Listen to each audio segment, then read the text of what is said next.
ఈ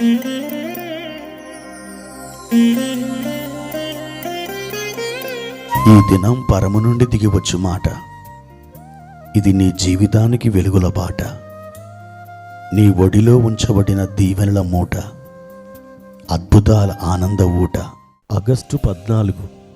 సంవత్సరమంతా మీరు బైబిల్ చదివి ముగించడానికి ఈరోజు మీరు చదవలసిన లేఖన భాగము ఉదయం కీర్తనలు 89 మరియు 90, సాయంత్రం రోమపత్రిక 14వ అధ్యాయము.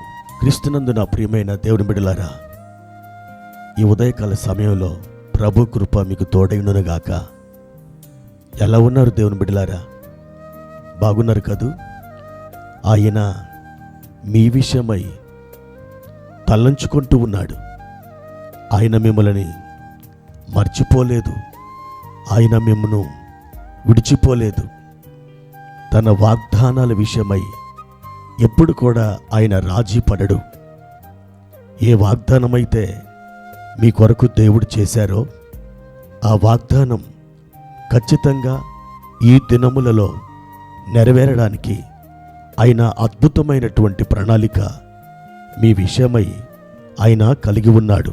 ప్రియ దేవుని బిడ్డలారా, ఈ ఉదయకాలం ప్రభు వారిచ్చినటువంటి ఒక వాక్య భాగాన్ని చదువుకుందాం. యెషయా గ్రంథం 60వ అధ్యాయము 20వ వచనం.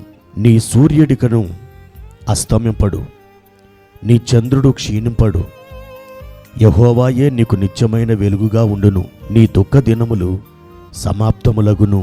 ప్రియమైన దేవుని బిడ్డలారా, చదవబడిన ఈ వాక్య భాగంలో ఆ చివరి మాటను మీరు గమనించినట్లయితే, నీ దుఃఖ దినములు సమాప్తములగును అని ప్రభువారు సెలవిస్తున్నారు. ప్రియ దేవుని బిడ్డ, మీ జీవితంలో ఉన్న దుఃఖం, బాధ, వేదన, ఆవేదన మనుషులు ఎవరు కూడా అర్థం చేసుకోలేకపోవచ్చు.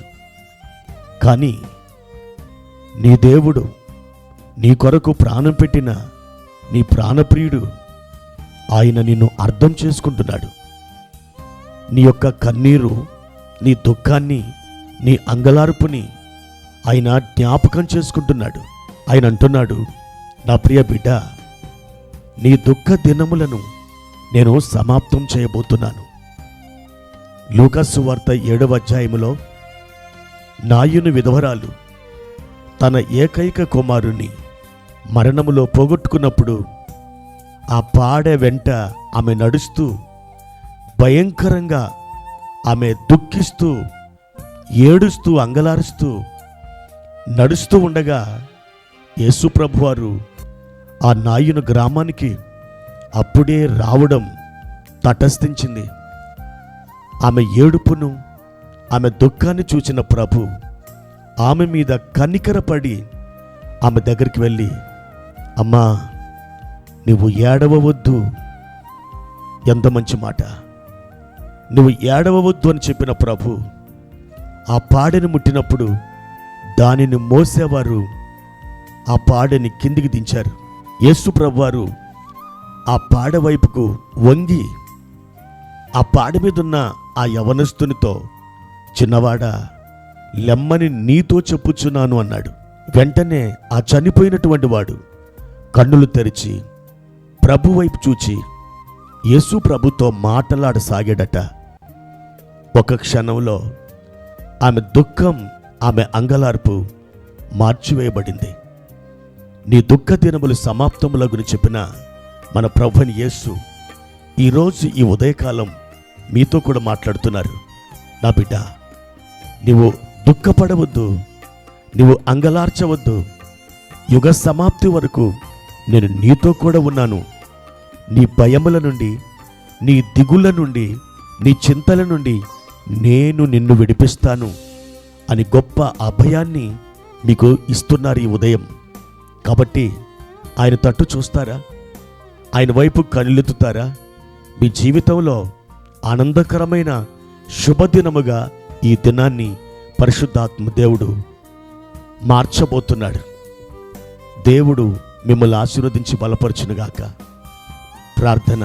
ప్రియమైన తండ్రి, మీ ఘనమైన నామానికి వందనాలు. ఈ ఉదయకాల సమయంలో మా ప్రియులు ఏ విధమైన దుఃఖము చేత, అంగలార్పు చేత, ఆవేదన చేత బాధపడుతున్నారో ఒక్కసారి మీరు వారి తట్టు తిరిగి ఈ మాట, మీరు చెప్పిన ఈ వాగ్దానం వారితో మీరు మాట్లాడండి. నా బిడ్డ, నీ దుఃఖ దినములను నేను సమాప్తం చేయబోతున్నానని మీరు చెప్పండి నాయన.